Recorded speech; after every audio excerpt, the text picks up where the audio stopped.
I didn't know that. We have approximately 65,000 young men and women who have served in Ohio, in Iraq, and Afghanistan.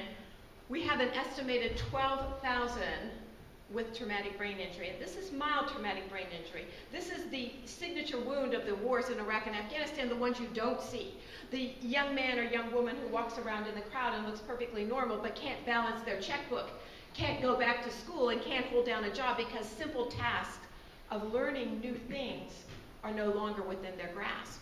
And it's really tragic when you understand that within about 3 to 4 months of cognitive retraining, you could retrain the brain, the new normal, the new brain, to take on new information again. I will be talking about OIF, Operation Iraqi Freedmen, and OEF, Operation Enduring Freedom. That's just the acronyms of the military for the wars in Iraq and Afghanistan.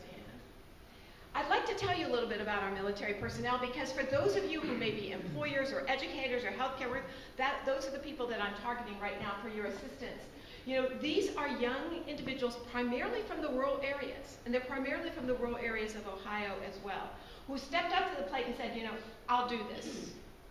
Most of them have a high school education. Most of them have a military service in their family. And most of them believe in loyalty, duty, respect, etc. They are the future of our nation, and they represent 1%.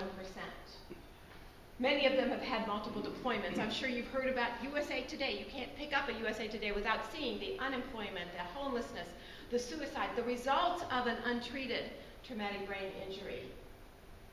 They represent only 1% of the US population, and I will tell you that my first day that I walked into the VA, I did that because I felt as a citizen I needed to do this for them. They'd stood up for us. After the first 5 young men that I interviewed, I realized that I needed to do it for us, because we cannot afford to lose our future leaders this way. Let's talk about today's non-military adult, okay? That is a person who most often is referred to as a NEET, and I don't know whether at all you had heard that term, not employed, educated, or in a trade school whatsoever, and that represents nearly 20% of that same age group population.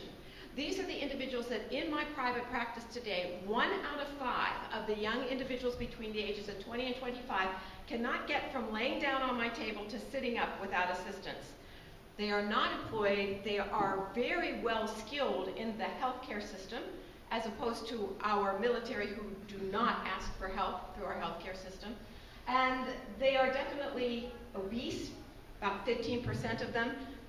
This is the alternative to hiring a veteran who may take about 3 to 4 months of your time in order to retrain them, but the rewards will be great.